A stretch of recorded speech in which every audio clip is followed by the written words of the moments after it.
আমরা সপ্তম শ্রেণীর তৃতীয় পর্যায়ক্রমিক মূল্যায়নের পরিবেশ ও বিজ্ঞানের ৮ নম্বর স্কুলের প্রশ্নের উত্তরগুলো আলোচনা করব। ১ রায় বলেছে সমতল আয়নায় গঠিত প্রতিবিম্বের আকার বস্তুর আকারের সমান হয়। ২ বলেছে অ্যামোনিয়াম মূলক এবং সালফেট মূলক দ্বারা গঠিত যৌগের সংকেত হবে NH4 এটা বইয়ের ৯১ পাতায় আছে। ৩ বলেছে কোন পলিমারটি বায়োডিগ্রেডেবল মানে মাটির সাথে মিশে যায়, জৈব ভঙ্গুর, মাংসপেশির, প্রোটিন। ৪ বলেছে ভিটামিন ডির অভাবজনিত রোগের নাম রিকেট। ৫ এই গ্রহে জল সংক্রমণের কারণে একজনের মৃত্যু ঘটেছে প্রতি ৮ সেকেন্ডে, এটা আছে বইয়ে ২৭৪ পাতায়। ৬ দিয়েছে ম্যালেরিয়া রোগ ছড়ায় যে মশা তা হলো অ্যানোফিলিস। ২ আছে শূন্যস্থান পূরণ। পদার্থের অবস্থা পরিবর্তনের সময় পদার্থের উষ্ণতা অপরিবর্তিত থাকে। ২ সূর্য থেকে আসা আলোকরশ্মি গুচ্ছকে অপসারী আলোকরশ্মি গুচ্ছ বলা যেতে পারে। ৩ ঋণাত্মক আধানযুক্ত আয়নকে অ্যানায়ন বলে। ৪ ওজন হিসাবে জেলিফিশে জলের পরিমাণ ৯৫%, এটা বইয়ের ১৬৭ পৃষ্ঠায় আছে। ৫ বলেছে শুধু টিকাদানের মাধ্যমে ১৯৭৭ সালের মধ্যেই পৃথিবীর বুক থেকে বসন্তকে মানে স্মল পক্স আর কি পুরোপুরি নির্মূল করা সম্ভব হয়েছিল, এটা আছে বইয়ের ২৬৮ পাতায় 268 পেজে আছে। ৩ দিয়েছে সত্য অথবা মিথ্যা লিখতে বলেছে। আইতে দিয়েছে পাতিলেবুতে থাকে সাইট্রিক অ্যাসিড, সত্য। ২ দিয়েছে সেলসিয়াস আর ফারেনহাইট হলো তাপ মাপার স্কেল, তাপমাত্রা মাপার স্কেল হবে, এটা মিথ্যা। তাপ পরিমাপ করা হয় ক্যালোরিমিটারের সাহায্যে। ৩ বলেছে ১৯৯৩ সাল থেকে ২০০৫ সালের মধ্যে সমুদ্রের জলতল প্রতি বছরে গড়ে ৩ সেমি বেড়েছে, এটা মিথ্যা, এটা আছে বইয়ে ২২৫ পাতায়। ৪ লিখেছে বাম স্তম্ভের সঙ্গে ডান স্তম্ভ মেলানো, এসআইতে বলের একক নিউটন। ২ পৃথিবীর টান হবে মহাকর্ষ বল, আর ৩ ভর ইন্টু ত্বরণ হবে বল। ৫ বলেছে পরমাণু ক্রমাঙ্ক কাকে বলে। পরমাণু ক্রমাঙ্ক লিখবে কোনো পরমাণুর প্রোটন সংখ্যাকে তার পরমাণু ক্রমাঙ্ক বা তার পারমাণবিক সংখ্যা বলে। ২ দিয়েছে কেলাসাকার পদার্থ কাকে বলে। এখান থেকে লিখবে সমতল পিঠ দিয়ে ঘেরা নির্দিষ্ট জ্যামিতিক আকৃতি বিশিষ্ট কঠিন পদার্থকে কেলাসাকার কঠিন পদার্থ বলে। তাহলে সমতল পিঠ দিয়ে ঘেরা নির্দিষ্ট জ্যামিতিক আকৃতি বিশিষ্ট কঠিন পদার্থকে কেলাসাকার কঠিন পদার্থ বলে। ৫ ৩ নম্বর প্রশ্ন বলেছে প্রবাল প্রাচীর কি। ৩ নম্বর প্রশ্ন বলেছে প্রবাল প্রাচীর কি। এইখান থেকে লিখবে যে প্রবাল বা কোরাল হচ্ছে এক ধরনের সামুদ্রিক অমেরুদণ্ডী প্রাণী, নিটেরিয়া পর্বভুক্ত। একসঙ্গে বাস করা অনেক প্রবালের দেহের বাইরে থাকা ক্যালসিয়াম কার্বনেটের বহির্কঙ্কাল একটা শক্ত প্রাচীরের মতো গঠন তৈরি করে, এটাই হলো প্রবাল প্রাচীর। ৪ দিয়েছে সংশ্লেষিত খাদ্য বলতে কি বোঝায়। সংশ্লেষিত খাদ্য বলতে কি বোঝো, যেসব খাদ্য কৃত্রিমভাবে প্রস্তুত করা হয় এবং যাদের রং, স্বাদ, গন্ধ অনেকটাই প্রাকৃতিক খাবারের মতো তাদের সংশ্লেষিত খাদ্য বলে, যেমন চকলেট, পেস্ট্রি, পিৎজা ইত্যাদি। ৫ বলেছে গত ২০ বছরে নিশ্চিহ্ন হয়ে গেছে এমন প্রজাতির সংখ্যা কতগুলি। ২৭টি, এটা আছে বইয়ের ২৩৭ পৃষ্ঠায়। ৬ আইতে দিয়েছে এক ব্যক্তি ১০ মিটার পার সেকেন্ড বেগে সাইকেল চালাচ্ছিল। স্কুলের গেটে এসে সে ব্রেক কষলো এবং ব্রেক কষার ৫ সেকেন্ড পরে সাইকেলটা থেমে গেল। তাহলে সাইকেলের মন্দন কত। তাহলে ৫ সেকেন্ডে বেগের পরিবর্তন, যেহেতু একেবারে যখন মানে একদম প্রথমে স্থির অবস্থায় ছিল প্রাথমিক বেগ ০, অন্তিম বেগ হচ্ছে ১০ মিটার পার সেকেন্ড, তাই ০ - 10, তার মানে বেগের পরিবর্তন হচ্ছে -10 মিটার পার সেকেন্ড। তাহলে ১ সেকেন্ডে বেগের পরিবর্তন -10/5 সমান -2 মিটার পার সেকেন্ড স্কোয়ার। তাহলে মন্দন হচ্ছে -2 মিটার পার সেকেন্ড স্কোয়ার। ২ দিয়েছে যে একটি খেলার বলকে ক্যাচ ধরার পর বল সমেত হাতকে বলের গতির দিকে কিছুটা সরিয়ে নেওয়া হয় কেন।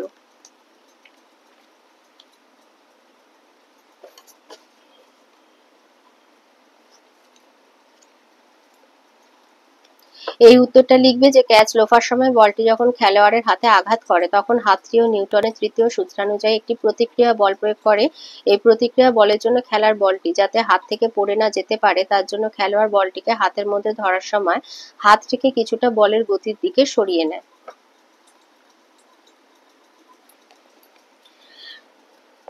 ৩ দিয়েছে বিয়োজন বিক্রিয়া কাকে বলে, একটি উদাহরণ দাও।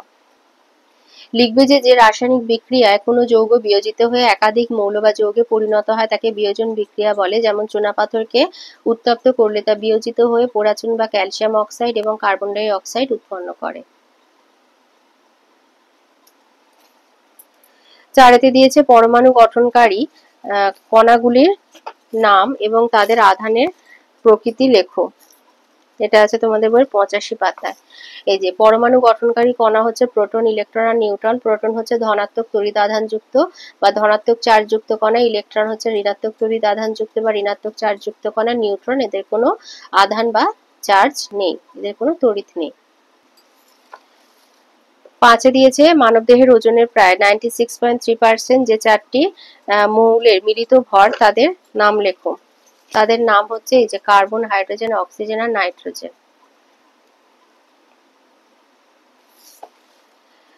6 বলেছে পলিমার কি, একটি উদাহরণ দাও। লিখবে অনেক ছোট ছোট যৌগ অণু জুড়ে যে বৃহৎ শৃঙ্খল যৌগ অণু তৈরি হয় তাকেই পলিমার বলা হয়। যেমন উদাহরণ হচ্ছে পলিথিন। পলিথিন পলিমারটা অনেক ইথিলিন অণু জুড়ে তৈরি হয়। 7 দিয়েছে ফ্যাটে দ্রাব্য এবং জলে দ্রাব্য দুইটি ভিটামিনের উদাহরণ দাও। তেল বা ফ্যাটে দ্রাব্য ভিটামিন হচ্ছে এই যে ফ্যাটে দ্রাব্য ভিটামিন হচ্ছে এ, ডি, ই, কে, আর জলে দ্রাব্য ভিটামিন বি কমপ্লেক্স আর সি। তো যে কোনো দুটো লিখে দেবে। 8 দিয়েছে খাদ্যের কিসের অভাবে ম্যারাসমাস রোগ হয় আর কত বছর বয়সী শিশুদের এই রোগ হয়।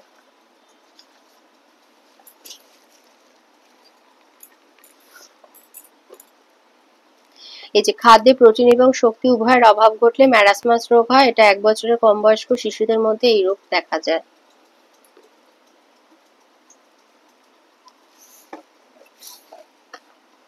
9 বলেছে ভারতবর্ষের 4টি বায়োডাইভার্সিটি হটস্পটের নাম লেখো।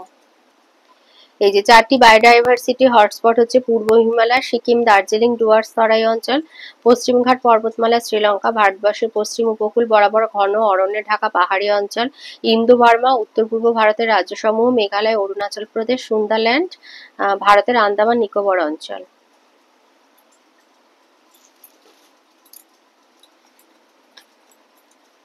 দশে দিয়েছে খাদ্য শৃঙ্খল কাকে বলে। লিখবে উৎপাদক থেকে শুরু করে খাদ্য খাদক সম্পর্কযুক্ত বিভিন্ন প্রাণীর মধ্যে দিয়ে খাদ্য শক্তির একমুখী পর্যায়ক্রমিক প্রবাহের পদ্ধতিকে খাদ্য শৃঙ্খল বলে। যেমন ঘাস, ঘাসফড়িং, ব্যাঙ, সাপ, ময়ূর। 11 বলেছে পোলিও রোগের 2টি লক্ষণ লেখো। এই যে পোলিও রোগের লক্ষণ 1 হচ্ছে হাত পায়ের মাংসপেশির অস্বাভাবিক শিথিলতা সমেত পক্ষাঘাত, 2 হচ্ছে ঘাড় শক্ত হয়ে যাওয়া, 3 হলো উচ্চমাত্রার জ্বর। তো যে কোনো দুটো লিখে দেবে।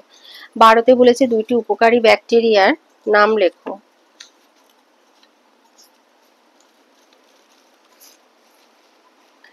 এই যে উপকারী ব্যাকটেরিয়া উপকার করে, একটা হচ্ছে ল্যাক্টোব্যাসিলাস আর একটা হচ্ছে স্ট্রেপ্টোমাইসিস। ল্যাক্টোব্যাসিলাস আর স্ট্রেপ্টোমাইসিস।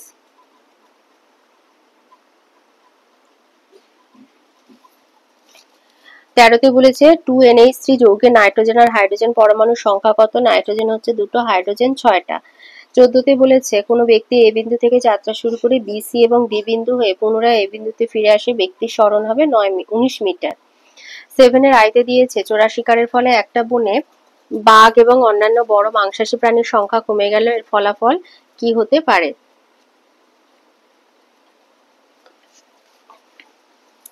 লিখবে চোরা শিকারের ফলে বনে বাঘ এবং অন্যান্য বড় মাংসাশী প্রাণীর সংখ্যা খুব কমে গেলে বনভূমির খাদ্য শৃঙ্খলে শাকাশী প্রাণীর সংখ্যা খুব বৃদ্ধি পাবে, ফলে একসময় সবুজ উদ্ভিদের অভাবে খাদ্য সংকট সৃষ্টি হবে আর বনের বাস্তুতন্ত্র ব্যাহত হবে। 2 দিয়েছে মাছি কিভাবে রোগ ছড়ায় তা বুঝিয়ে লেখো। এই যে মাছির 3 ভাবে রোগ ছড়ায়। 1 হচ্ছে সাধারণ মাছি যখন মলমূত্র, পুঁজ, থুতু ইত্যাদি জিনিসে বসে তখন ওইসব জিনিসে ছোট ছোট কণা মাছির পায়ে শুঁড়ে লেগে যায়। ওই কণাগুলির ভেতরে থাকে অসংখ্য রোগ জীবাণু। ওই মাছি যখন রান্না করা খাবার, মিষ্টি, কাটা ফল ইত্যাদির উপর বসে, রোগ জীবাণু এই খাবারে মিশে যায়, রোগ সংক্রমণ ঘটায়। 2 হচ্ছে মল, পুঁজ, থুতু ইত্যাদি জিনিসে থাকা রোগ জীবাণুগুলো সাধারণ মাছির পৌষ্টিকতন্ত্রে এসে জমে। মাছি আবার কঠিন খাবার খেতে পারে না, তাই মাছি কঠিন খাবারের উপরে বমি করে, ফলে খাবারের কিছু অংশ তরল হয় আর মাছি তার প্রোবসিসের সাহায্যে ওই খাবার গ্রহণ করে। ওই বমির সঙ্গে মাছির দেহের রোগ জীবাণু আমাদের খাবারে এসে মিশে সংক্রমণ ঘটায়। 3 সাধারণ মাছি সারাদিন ধরে প্রায় 5 মিনিট অন্তর অন্তর যেখানে বসে সেখানে মলত্যাগ করে। মাছির মলেও অনেক জীবাণু থাকে, আমাদের খাবারের উপরে মাছি মলত্যাগ করলে ওইসব জীবাণু আমাদের খাবারে এসে মেশে। তিনেতে বলেছে মানুষের শরীরে কোথায় কি প্রোটিন পাওয়া যায় তা লেখো।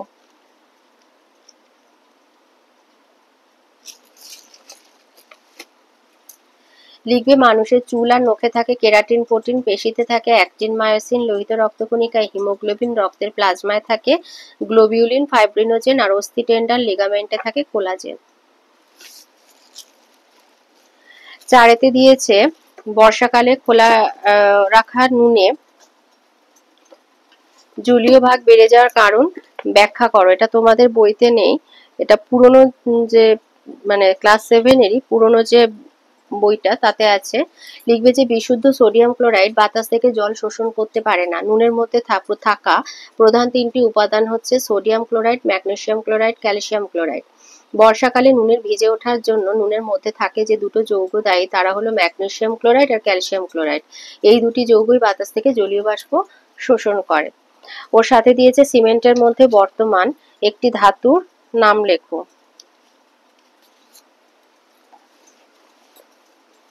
এই যে সিমেন্টের মধ্যে বেশ কিছু ধাতু যেমন ক্যালসিয়াম, অ্যালুমিনিয়াম, আয়রনের অক্সাইড ও সিলিকেট জাতীয় যৌগ মেশানো থাকে। ধাতু হচ্ছে তাহলে ক্যালসিয়াম, অ্যালুমিনিয়াম, আয়রন। 5-এ দিয়েছে সোডিয়ামের পরমাণু ক্রমাঙ্ক 11 আর ভর সংখ্যা হচ্ছে 23। একটি সোডিয়াম পরমাণু চিত্র অঙ্কন করো এবং নিউট্রন সংখ্যা নির্ণয় করো। এটা আছে তোমাদের বইয়ে 86 পাতায়। এই যে এই ছবিটা আঁকবে, তাহলে এখানে নিউট্রন সংখ্যা হচ্ছে 12। 6-তে দিয়েছে গতির প্রকারভেদগুলি উদাহরণ সহ আলোচনা করো। লিখবে গতি বলতে কোনো বস্তুর এমন এক অবস্থা বোঝায় যা অর্জন করলে বা স্থায়ী হলে সময়ের সঙ্গে ওই বস্তুর অবস্থার পরিবর্তন হয়। গতির প্রকারভেদ হচ্ছে 4টে শ্রেণীতে ভাগ করা যায়। চলন গতি, যে ধরনের গতিতে কোনো বস্তুর বিভিন্ন অংশগুলো একটা নির্দিষ্ট সময় অবকাশে নির্দিষ্ট দিকে একই পরিমাণ দূরত্ব অতিক্রম করে তাকে চলন গতি বলে। এটা আবার দুরকম, রৈখিক চলন, বক্র চলন। রৈখিক চলন হচ্ছে যদি গতিশীল বস্তুটি সরলরেখা বরাবর চলে তবে তার গতিকে বলা হয় রৈখিক চলন, যেমন সরলরেখা বরাবর উড়ন্ত পাখির গতি, ঋজুপথে গতিশীল গাড়ি, ক্যারাম বোর্ডের স্ট্রাইকার বা খুঁটির গতি। বক্র চলন হচ্ছে যদি কোনো বস্তুর চলন বক্ররেখা বরাবর সম্পন্ন হয় তাহলে সেই গতিকে বক্র চলন বলে। যেমন হচ্ছে বায়ুতে নিক্ষিপ্ত পাথরের গতি, বায়ুতে ছোড়া বর্ষার গতি, বাস্কেট অভিমুখে ছোড়া বাস্কেট বলের গতি, আঁকাবাঁকা পথ অনুসরণ করে গতিশীল পিঁপড়ের গতি। আবর্ত গতি বা ঘূর্ণন গতি হচ্ছে একটা স্থির বিন্দু বা স্থির সরলরেখা চারপাশে বদ্ধ পথ বরাবর চলমান বস্তুর গতিকে আবর্ত গতি বলে। বৈদ্যুতিক পাখার গতি, কুমোরের চাকা, ঘুরন্ত লাট্টু। দোলন গতি একটা নির্দিষ্ট বিন্দুর মধ্য বা সাম্য বিন্দুর দুপাশে কোনো বস্তু বা কণা যদি এদিক ওদিক গতিশীল হয় তাকে দোলন গতি বলে, যেমন দোলনার গতি, সরল দোলকের গতি, কম্পনরত সুশলাকার গতি। আর হচ্ছে মিশ্র গতি, যে গতির মধ্যে চলন, আবর্তন, কম্পন বা এদের মধ্যে যে কোনো দুটি প্রকারভেদ একই সঙ্গে উপস্থিত তাকে মিশ্র গতি বলে। যেমন হচ্ছে ঘুরন্ত চাকার গতি, স্ক্রুড্রাইভার বা ড্রিল মেশিনের গতি, অক্সিজেন, নাইট্রোজেন, অ্যামোনিয়া ইত্যাদি গ্যাসের অণুর গতি।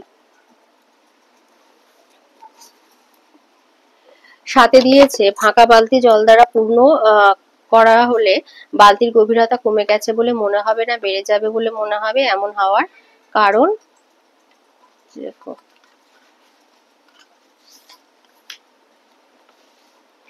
এটা লিখবে যে বালতির তলদেশটা, এই যে জল পূর্ণ করলে গভীরতা কম দেখাবে। যে বালতির তলদেশ, বালতিটা জল পূর্ণ করে ওপরের দিকে তাকালে মনে হবে যে বালতির তলদেশটা ওপরে উঠে এসেছে। এখানে কয়েনটা বলবে না, কারণ জল হচ্ছে ঘনতর মাধ্যম, বায়ু লঘুতর মাধ্যম। তলদেশ থেকে আসা অপসারী রশ্মিগুচ্ছ জল ও বায়ুর বিভেদ তলে এসে পড়ে। প্রতিসরণের পর রশ্মিগুচ্ছ আরো বেশি অপসারী হয়ে পড়ে। এই অপসারী রেখা দুটো পেছনের দিকে বাড়ালে পরস্পর যে বিন্দুতে মিলিত হয় দর্শকের চোখে পি ড্যাশ এবং পি বিন্দুর প্রতিবিম্ব এবং কিছুটা ওপরে অবস্থান করে, তাই জন্য পাত্রের তলদেশ কিছুটা ওপরে উঠে এসেছে বলে মনে হয়। 7-এ দিয়েছে সেলসিয়াস এবং ফারেনহাইট স্কেলের মধ্যে সম্পর্কটি স্থাপন করো।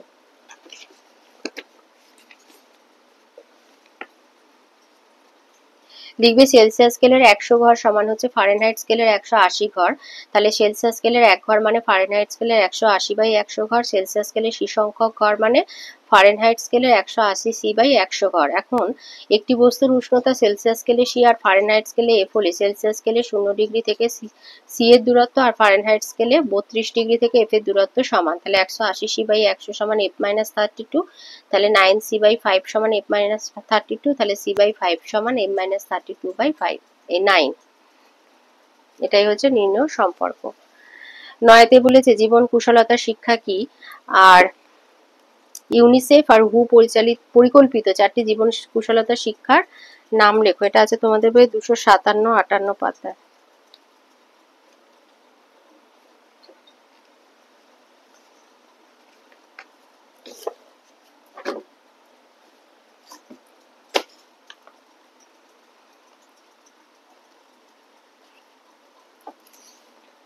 জীবন কুশলতা শিক্ষা কাকে বলে এটা লিখবে যে জীবনের বিভিন্ন সময়ে নানা সমস্যার মুখোমুখি হতে হয় এবং তার মোকাবিলা করতে হয়। এছাড়াও নানা সময়ে আমাদের অনেক সিদ্ধান্ত নিতে হয়, সামাজিক সম্পর্ক তৈরি করতে হয়, আবেগ নিয়ন্ত্রণ করতে হয়। এসবের মধ্য দিয়ে সংবেদনশীল আর সমাজমনস্ক মানুষ হিসাবে গড়ে ওঠার শিক্ষাকেই বলা হয় জীবন কুশলতা শিক্ষা। আর ইউনিসেফ আর হু পরিচালিত 4টি জীবন কুশলতা শিক্ষা হচ্ছে তোমার, একটা হচ্ছে ভাবার কুশলতা, আত্মসচেতনতা, বিশ্লেষণধর্মী চিন্তা, সিদ্ধান্ত নেওয়া, সামাজিক কুশলতা, পারস্পরিক সংযোগ স্থাপন, পারস্পরিক সম্পর্ক, সমানুভূতি, বাধা বিপত্তি এড়ানোর কুশলতা, মানসিক চাপ নিয়ন্ত্রণ, আবেগ নিয়ন্ত্রণ।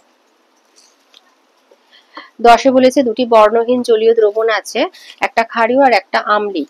এবার কি কি পরীক্ষা করে তুমি দ্রবণ দুটির আম্লিক আর কোনটা আম্লিক এবং কোনটা ক্ষারীয় কিভাবে শনাক্ত করবে?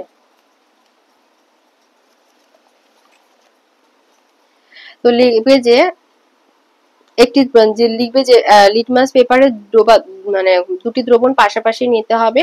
এবার একটি দ্রবণে লিটমাস পেপার মানে ডোবালে সেটা যদি নীল হয়ে যায় তাহলে সেটা ক্ষার দ্রবণ, আর যদি লাল হয় তাহলে সেটা অ্যাসিড দ্রবণ। অথবা মিথাইল অরেঞ্জ নিলে যদি একটা দ্রবণে ডোবালে সেটা যদি লালচে গোলাপি হয় অ্যাসিড দ্রবণ হবে, আর যদি হলুদ হয়ে যায় তাহলে সেটা ক্ষার দ্রবণ হবে। এইভাবে শনাক্ত করতে হবে। তাহলে লিটমাস পেপার অথবা মিথাইল অরেঞ্জের সাহায্যে শনাক্ত করা যাবে।